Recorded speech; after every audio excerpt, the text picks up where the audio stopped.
Yan, meron nga pala akong pork giniling dito. Hinugasan ko na pala yung mga idol at saka nilagay ko sa strainer. Binili ko lang pala yan doon sa may talipapa. May mga aromatics pala ako, sibuyas, bawang, saka may isang itlog. Siyempre, meron din akong breading mix. Tasty Boy pa lang pangalan yan, saka may flour. Yung mga aromatics pala mga tol, mga idol, nilagay ko dito sa food processor. Siyempre, inayos ko pala muna at hindi siya umiikot yan. Pinino ko na pala dito sa food processor yung mga aromatics mga tol, mga idol. Yung sibuyas at saka bawang. Yan pa lang yan. Yan na pala itsura ng food processor. Pinong-pino na pala siya sa mga tol. Yan, kumuha na nga pala ako ng isang Tupperware. Tapos nilagay ko na yung pork giniling.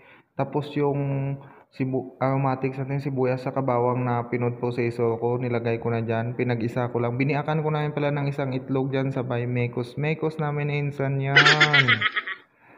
I-mix ko na pala yan muna mga tol, mga idol, yan, para mahalo silang lahat. A few moments later.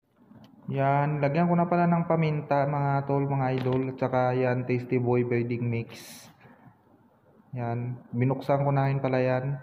Siyempre, kulang yan, nilagyan natin ng konti.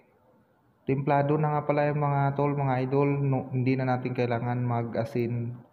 Yan lang muna. Tapos mamaya lagyan natin ng magic syrup. Siyempre, nilagyan na rin natin ng flour. Dagdag pala yan mga idol. Tapos, sabay natin ihalo-haluin mamaya. Yan, balik pala tayo dito mga tol, mga idol sa ginagawa ko. Mix ko na nga pala yan na ganyan. Nandyan na yung breading mix at saka flour. Siyempre nilagyan ko ng tubig kay sobrang kapit man. Yan, sabay mekos ulit. Hinalo ko lang pala yan siya para ma-mix na sila lahat-lahat mga tol, mga idol. Siyempre nilagyan natin yan ng pampalasa, magic syrup, para goods na.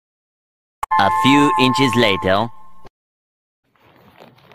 Yan, ma-update nga tayo sa niluluto ko mga idol. Yan na pala mga idol yung giniling natin. Nandyan na lahat yung pampalasa na nilagay ko. Yan, hinalo-halo ko pala ng maigi yan para ma-mix silang lahat. Yan, pinrepare ko na pala yung kawali mga idol. Yan, may apoy na rin yan. Tapos siyempre lalagyan na natin ng mantika. Painitin ko lang pala yung mantika dyan mga tol, mga idol, para maprito na po natin yung ating giniling. Yan, kailangan pala madaming mantika. Yan, sinalang ko na pala yung unang batch mga idol. Yan pala yung iba, siyempre kutsara tinidor ang gamit natin dyan. Yan, tsaka kailangan pala mahinang apoy lang yan. Siyempre binaliktad ko na kaagad yan mga idol.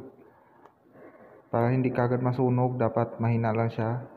Shout out to all followers and viewers pala dyan. Lalo sa Facebook page ko. Yan. 6 na peraso pala yung naunang salang mga idol.